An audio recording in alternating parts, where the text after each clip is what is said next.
Welcome back to the podcast. This is Ryan Haley with Atlantic Shore Sotheby's International Realty, and today I'm excited to bring a very special guest onto the show here, somebody who I've known for years and has been a true partner in our business, Justin Kozera with Movement Mortgage. Thanks, Justin. It's awesome to be here. Yeah, well, we're happy to have you. We've been trying to get you for a couple weeks here, and you've been busy, and I've been busy, so I'm glad we were able to connect. But just to give our listeners some background, like I said, I've known you, I think, since just about the beginning, when you first got into the business. I've seen your growth. I've seen your reach. I've seen you pull out miracles for our clients, saving deals, and just doing some things that, not every mortgage lender can do. But, before we get too deep into, what it is you specialize in, I would love it if you could kind of give some of our listeners here a background as to who's Justin Kozera and, what makes you special. Absolutely. So, I was born and raised right above Baltimore in a little podunk town in Westminster. The typical, athlete, football, wrestling, sports were life. Went to college on a wrestling scholarship. So, I thought nothing else but sports until I was about 20 years old, where I needed to decide a major. Majored in business. Still didn't know what I wanted to do at the time. Graduated, and then it was the real world, trying to figure out what to do. I was in North Carolina, so do I come back home? Where do I go? My girlfriend at the time, which is now my wife, she knew a guy, Joe Brock, who had the movement office in Ocean City. She said he was looking for somebody, couldn't find a good person. Well, and then I should call him. Fast forward to that phone call, he told me, take this book, study, pass your test, and move to the beach. And I think 4 or 5 weeks later, I passed my test and moved to the beach. We didn't know anybody, and that was 2016. We didn't know anybody when we first came down here, and it was, all right, let's go. Let's learn, and let's grow from there. And fast forwarding, years on that, we've kind of grown from, me just being a solo loan officer to having a team to running a branch to now running the whole market for Maryland and Delaware. So it's definitely been a crazy 6-7 years. But realistically, how we've kind of grown is just hard work and really having a great model of knowing the guidelines and having all the available options that we can have to get those home buyers in. Right. Yeah, I mean, that's a tremendous story, and it's been quick growth when you really think about it. I mean, obviously all of us who are entrepreneurial and we're trying to grow, and in our minds we think we can do it fairly fast. We think we can do it in a couple days, but in reality, like, I've been doing this 21 years and we're still nowhere near where I think we have the capability of going to. Absolutely. But I mean, you really in a short period of time, 5, 6, 7 years, have really scaled, your business, and your knowledge of the the mortgage world is phenomenal. With regard to that, I hear that the sports background, which I've known, that competitive edge. I think that probably helps you, when it comes to scaling as well. 100%. I've always thought about it as a team perspective, and just growth. How can I help attract the right kind of people, but also coach them up and grow them to where they want to be? Right. So I love that. I'm super competitive, so that always helps as well. And that's what wakes me up every day is hey, what can we do? How can we help home buyers, or how can we help loan officers grow? Right. Another thing that I look back on, and I remember from Justin from the beginning, and this is kind of unique as we've as the world has shifted a little bit, with regard to real estate and mortgage.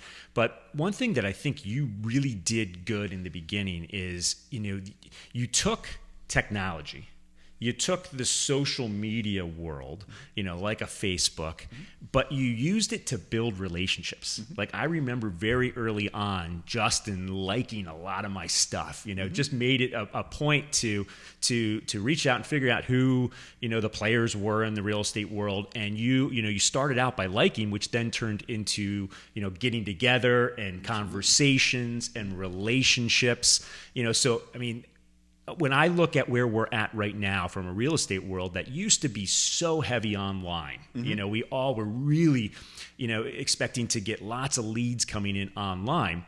And now it's kind of shifting more to that relationship world, a relationship business. And I think you embraced that from the beginning, but use technology as well. So I think that certainly has helped you with scaling. Absolutely. I thought of it as, especially not knowing people when I first came down, it was how can I get in front of these people, but I'm not a salesperson or salesy person, or don't want to cold call people and, ask them for a lunch appointment, because I just don't feel like it's very genuine. And it kind of traps people on the phone. So how can I get impressions on people by liking, by sharing? My name, my profile. You're thankful because I'm sharing your posts. So I'm gaining, traction with you by not even, necessarily even meeting you just yet, or calling on you just yet.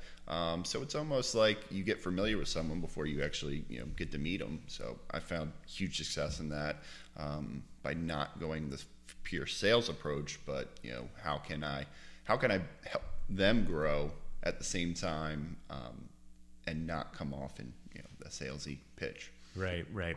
Yeah, no, I've never felt that, that salesiness at all. And with that, I think in looking at today's world, I just keep thinking about, how important the relationship is. And it's not about necessarily sales. It's about trying to figure out, what you can do to help somebody.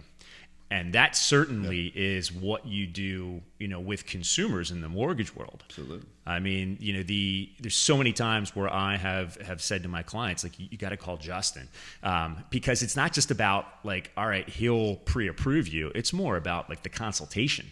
Absolutely. What's the best product for that person? Well, so many people now, especially online lenders, and they'll tell you you're pre-approved. They'll just spit out a pre-approval letter. They won't explain anything to clients. They won't give clients options on different loan products. They're thinking of, okay, this works. Let's just stick to it. Let's not explain anything. Let's not explain, rate buy downs, temporary buy downs, none of that. They just want to, get you in and get you out as quick as possible. Whether, I feel like there's a huge gap in just taking that extra 5-10 minutes on the phone with somebody, explain the process, explain the knowledge, that could help educate them to say, all right, my price point's actually a different price point, or my payments, I don't want my payments over $2,000, so let's look here, which then saves the real estate agent time, because you're not showing 20 properties to someone who doesn't want that payment. So just taking that extra step, and educational piece is huge, and I think that goes a really far way with not only gaining trust with the clients, but making it all a better experience. Absolutely. And I honestly, I think right now there's been, last couple months here, kind of some doom and gloom in the real estate world when it comes to mortgage rates, right? We just, I think the general consumer doesn't necessarily study it every single day, but they hear it, on the nightly news, or they see it on their news feed in social, where it's like, oh, interest rates are their highest they've ever been. And I'm guessing that for some of our clients, they're right now sitting back, not doing anything, because they feel that interest rates are too high. It wouldn't make sense to do it. But, when we do have clients that we've been able to send to you, sometimes they come to this realization after you have a conversation with them that, this does work. The rates aren't what we thought they were. There's these other products. So you've certainly helped, I think, some of our clients, here recently that maybe thought they couldn't do anything, and, now they can. Yeah, explaining to them kind of about, where we were. We've hit our high. I think about 4 months ago, we've peaked. They're coming down as they're trying to get a hold of inflation. Of course, you hear in the news all the time, the Fed's hiked rates, and that's the biggest consumer misconception, is when the Feds actually hike rates, that helps mortgage rates, because they're trying to actually cap inflation by hiking the Fed rate, which will lower the actual inflation. So we're seeing that go down. They've been trying to do that for a little over a year now, and it's starting to finally take effect, which we thought it would. We're going to see them steadily go down. Do I think they'll get to the levels where we were 2 years ago? I don't think so. It'll be more palatable. We're already seeing some rates in the low fives now. I think we'll creep into the fours, but the knowledge when you talk to consumers about it is, realistically, pretty much everyone that buys in the last year going on is going to refinance in the next year because rates are going to be about at least 1% lower than before. So explaining that to them, explaining that, hey, we don't actually charge for a refinance. We're one of the few companies that doesn't. So having that knowledge and helping them, oh, wow, I'm going to get a free refinance where my payment's going to go down a year, but this one still works. Just having that and explaining to them about rates and how it works goes a long way. I'm glad you're touching on that because I think that is super helpful to our clients right now. The idea that, okay, rates are going to come down. It seems like with inflation, rates mirror kind of what inflation is. Inflation's high, rates go high. Yep. Inflation starts to come down, which we're seeing, like you said, the CPI report is basically showing us, Consumer Price Index is showing us that inflation has probably peaked, and we're starting to see rates come back down. But for our clients that may be thinking, okay, well, in the next couple months, we might see interest rates go down a little bit further. And some of them might think, well, then I should wait till interest rates get lower to make a move. But you just mentioned a special product that you have where, you if you bought today, you then would have the ability to refinance down the road. So you could still get that lower rate.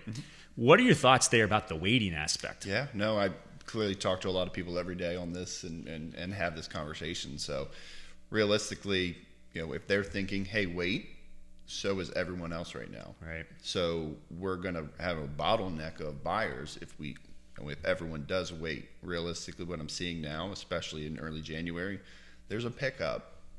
Still, listings are low, right, but also price is going to go up with that, with all the buyers. When it's a buyer-heavy market, it flips back into the seller's hands. So, you could miss out on, $20,000 of a higher priced house if you do wait or run into a multiple offer situation, which we're starting to see a lot more now if they do wait. So I urge them to start looking now and take advantage of the the refinance program, but secure the house that you want and start looking now. And when you find the one, definitely don't wait. Right. And I think we're talking kind of some speculation right now, too. Obviously, we don't know exactly what's going to happen. And I certainly don't want people to think that, we're trying to, persuade anybody to do something. But there is some evidence that, we had a lot of people sitting on the sidelines in 2022, and I think about this as a real estate investor. One of the goals for especially my wife, is to have as many rental properties as we possibly can. Absolutely. But we can't get to as many rental properties that we want unless we buy. Absolutely. Right. So, so that's one thing. I mean, I'm looking all the time for those great opportunities. And, so with that, what I'm saying is there's a lot of people who were sitting on the sidelines in 2022. And I think there's a lot of people who want to make that move, who want to buy something, and they're just kind of looking for that sign. And, if rates do drop to a level that is palatable to them, we could see this influx, especially in a resort town where we've got some seasonality that's into the market where, we're coming into the spring market here. We could see this thing kind of heat up a little bit. Absolutely. Which I think is the opposite of what some of the consumer is thinking. They're thinking, let's wait. The market has slowed down and we'll get in there and be able to, get a so-called deal. But I don't know. I don't know if that's going to be the case. Yeah, you're seeing big companies like J.P. Morgan dump over $1 billion into, investing in, real estate. They think it's going to be a great time to buy. So they're hopping in right now. You're seeing a lot of other big companies try to do large acquisitions of land, not only land, but of properties as well, right, because it's a great ROI, especially for investors right now with rent so high. So it's a great time for investors, which if you're a first-time home buyer or just buying it as a vacation home, you're going to be competing with investors, and if they come in and snatch up all the properties, it's going to drive prices up. Right.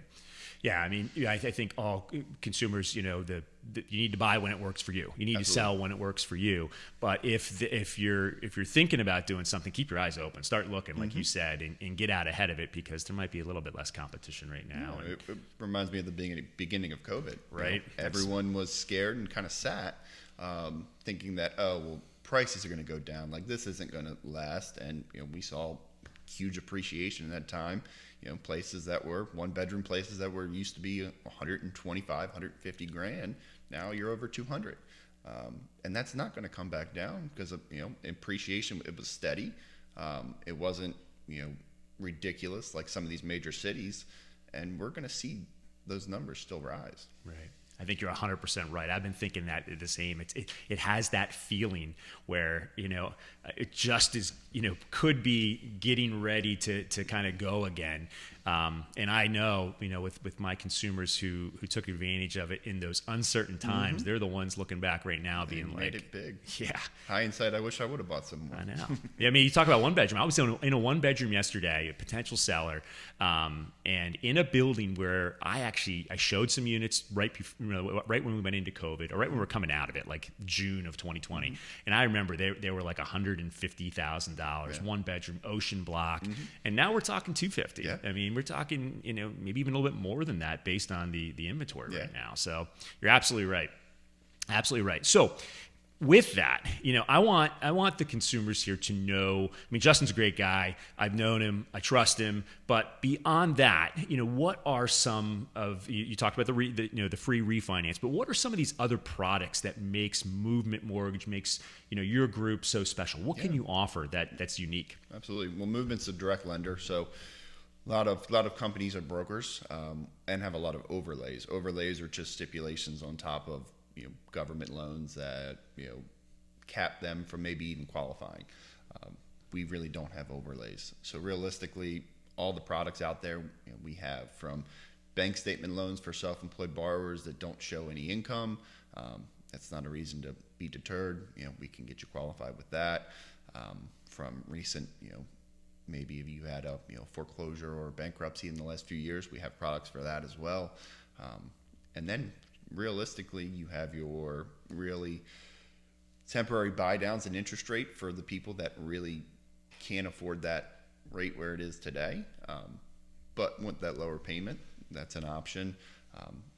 Realistically, I can go into probably 20 minutes of talking about all these products. We have a great first-time home buyer program that has, if you're under 100% of the area median income, you have no loan level pricing adjustments, which means your rate is going to be significantly lower than in standard. And you're talking about, you can get a condo in the mid fives as a primary for 3% down, which if you're starting out, if you're in town, or that's a great investment long term for that maybe single person or person starting out their own family in a 1 or 2 bedroom, and then they eventually move into a house maybe, and keep that property. That's a great way to start investing from working up from then renting primary, then rent out that one, and start with another house. Yeah. So you're getting my wheels spinning a little bit here. So like that first-time home buyer, who maybe lives locally here, grew up locally here, they've been working, a little bit, and they do want to buy a condo. They've seen other friends and family members who've bought these condos and have been able to, use them as rentals. Eventually, they want to live in it first, but maybe convert it to a rental down the road, something like that.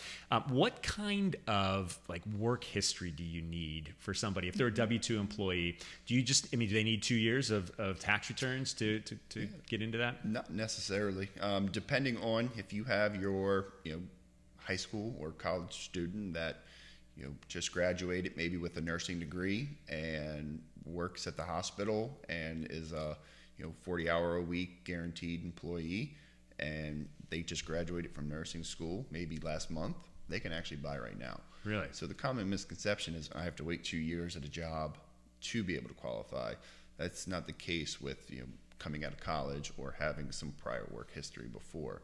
So you don't necessarily even have to be on that job even 2 years at all.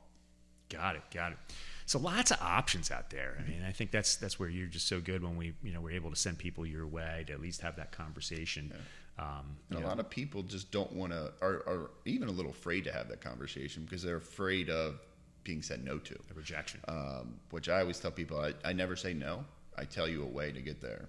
I mean, education is, if it's not right now, let's set up, a 6-month plan to get you there. But the common thing is, I haven't been at my job for 2 years, or I don't have 20% down, which, is a huge misconception still in today's market. So it's just that initial conversation can open up a lot of things and at least get you a pathway to get there. Even if you have bad credit or what the case is, we can get you on a path to buy. A plan. Yeah. That's great. To have that goal to see, if it's not today, at some point you're going to be able to make it happen, and coaching and guiding them, just like you do with your team. Yeah. So with that, I want to transition here to kind of from the primary housing world to maybe the second home world and the vacation home world, because a lot of what you have done for me over the years is, transactions that other lenders might have a hard time with, especially with the second home condos, whether it's high rises. Maybe talk about that a little bit, what we're seeing as far as down payment requirements now and what that process kind of looks like. Yeah. So, definitely at the beginning of this year of last year now of 2022, Fannie and Freddie, which control all conventional loans, put some additional stipulations not only on condos, but on second homes, which they raised second home rates pretty significantly. Which caused a lot of that waiting on the sidelines because the rates were way high at the time. So we've kind of navigated that, getting to a lot of you can still put 10% down, but a 10% down on a first mortgage rate is astronomical. And we've kind of split it up into a first and a second, where it's a first trust and then a HELOC behind it. Until rates do go down, it's a great way to still get in, but not have to pay points or have an outrageous rate. So we've navigated that, which when you explain it and you put the numbers right next to each other, you can still do 10% down in this market and be okay. Realistically, if consumers don't feel comfortable with that, 25% down gets you a great rate now with no points, whereas 20% down, there's still, it's a high rate at that point. So it's just navigating and explaining to the consumer, especially second homes and investment properties, which honestly now pretty much mirror each other in rates. So they've really said no difference besides, hey, you can put as little as 10% down still on a second home rather than an investment property where you have to put 15% down. Okay.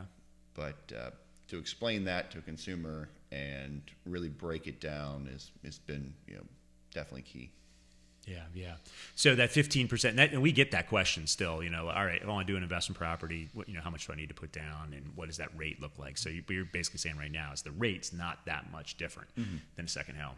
How about the condo approval process? I think a lot of our listeners here have heard me talk about the fact that you not only do you have to get approved yourself as a borrower, but then they have to approve the condo association as well. So condos, those guidelines have, like I said, only changed realistically a lot with Champlain Towers, and when that fell down in Florida, that changed a lot, with all condos now getting structural reports.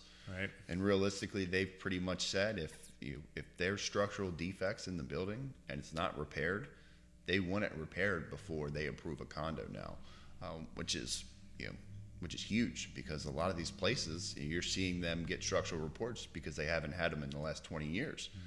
A lot of settlements, a lot of cracks in foundation. You're seeing some pilings, but it is now going to make sure that these places are well run, that they're kept up with, that dues might be going up, but it's for a reason, to keep and maintain your investment. So I think that's an overall a good thing of safety and wellness. It does have a couple more hurdles. So if you are, a current condo owner right now and you are, maybe looking to sell in the next year or so too, make sure you're at your meetings and knowing what's going on with your condo. That the stairwell that needs to be repaired is going to be done, because that could potentially hold up your sale, and maybe only wield a cash buyer at that point. So it's, from a seller's perspective, it's huge as well.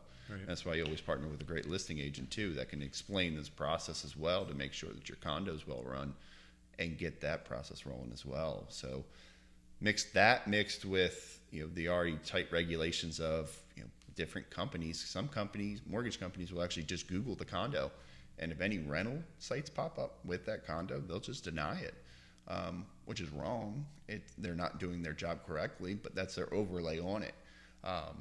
So Movement Mortgage is very experienced clearly in condos, and that's kind of how we got our niche down here, knowing the guidelines and talking with Fannie and Freddie about these things. But realistically, I always say we'll find a way to get it done. But it's definitely a little harder to navigate nowadays. Yeah. So we obviously go in a completely different direction here with the whole, changes to the condo world, and like every state's a little bit different with different restrictions. And Maryland just passed new rules with regard to reserve studies, and that are then backed up with engineering studies. But let me ask you this: so like I've got a situation right now where selling a condo that is part of a condo regime, and there's 4 buildings, right? A, B, C, and D. And they have a plan in place to work on the exterior of all 4 of those buildings, right? Over the course of years. Like it could be, 5 to 10 years. It's just part of their plan. And the building where we have a listing for sale is complete. So that D, just hypothetical D building, is done. But they've now gone on to A building and are doing work there. What does that look like? Yeah, and that's where it gets a little bit more challenging. And our condo department has a great relationship with Fannie and Freddie to go to them on these types of situations and say, the work in our building is completed. Here's the money that they have set aside for it. With that would be able to fly. Whereas, if it's 5 to 10 years, so that clearly tells me it's not major. It's not major defects. It's routine maintenance pretty much over time, which wouldn't disqualify it. They're just doing preventative and routine maintenance to these buildings to make sure they're upkept. So that sounds like to me that it's going to be fine. Yeah. But, some of these other buildings that we just ran into one that, had stairwells that all need to be replaced. They knew about it for a year. They didn't do the work, and they didn't pick a contractor yet. They were just still waiting, which effectively killed all financing in there until they get the work done, and they waited for a year to even start the work or even pick a contractor. And in those cases, they would have to wait. Right.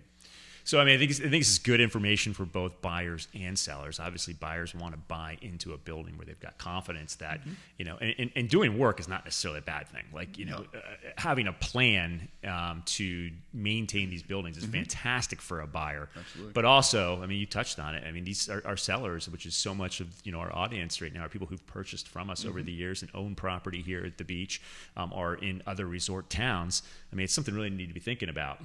With regard to their association. You see when people are looking at listings and they see high HOA dues, and they're like, well, that building has too high HOA dues. Well, it's for a reason. It's them putting a lot more than 10% in their reserves. It's them planning for future projects already. When they go in and look at these budgets, which they get with their condo docs, they can really see the minutes, what's going on, and you can really get a good background of what's going on in that entire condo. So whereas I think the mindset a couple of years ago was, let's find the place with the cheapest dues. Right. They don't have the cheapest dues anymore because they didn't plan for this stuff. They might even be getting loans as a whole condo to get that work done, or special assessments. So it's that educational piece too. Yeah. And we get that all the time. It's like, oh, that's got a great low condo fee, and it's like, well, you got to be a little beware, of that condo fee, and what do you really get for it. So lots of moving parts there, obviously. That's why it's best to, have a conversation with you. What else? What other, thoughts do you have, maybe as, the mortgage industry, the real estate industry, as we go into 2023? I'm going to put you on the spot here. What do you predict our spring market's going to be like? Yeah, no, I've already seen somewhat of a pickup. Realistically, I think Q1 will be the slowest quarter of the year. I think you'll see a huge pickup in Q2 of people just trying to get in. before the season kicks off, and followed by Q3 of you're going to have those people that in season that are down here that see that place, that see where rates are going down, and really try to compete in a market. And then you're going to have always the fourth quarter where people list their place because the season's over, and there's going to be an opportunity for not only primary but second homes or investors to hop in there. So I think Q1 will be not the worst, but the slowest of the three. I think it's going to heat up as the year goes on. Yeah. I kind of agree too. I mean, we're already starting to see some activity. The inventory crunch is still pretty real right now. There's just not much for sale, and I think we're anticipating that we're going to see a bump to that here in the spring. We'll see some more inventory come on, but I think there's going to be more buyers in the marketplace and more competition. So Q2 is interesting. Going to be interesting. But I'm glad we've got you as a partner to help us navigate through it. We didn't get into it, but Justin's a great family man. We share the same birth date, although he is much younger than me. Born on the same day, similar story. High school girlfriend, became wife, and building family, building a business. So we truly, respect what you're doing. And I thank you for coming on here. Absolutely, I enjoyed it and I appreciate it. All right, man. Well, thanks again. If you guys like this information, please like, subscribe, share it. If you have specific questions for Justin, we'll put his contact information in here so you can reach out to him. Or do you want to share your contact information? What's the best way they can reach out to you? Best way is on my cell phone, and that's 443-789-4140. That's the best way to get me. Call, text. I don't have office hours, so if you got a question, text me, call me, really anytime. Yeah. That's the unfortunate thing. Our fortunate thing is you can be on the move, but you're always on call. Yep. So look Justin up. And once again, folks, thank you so much. I look forward to seeing you on the next podcast.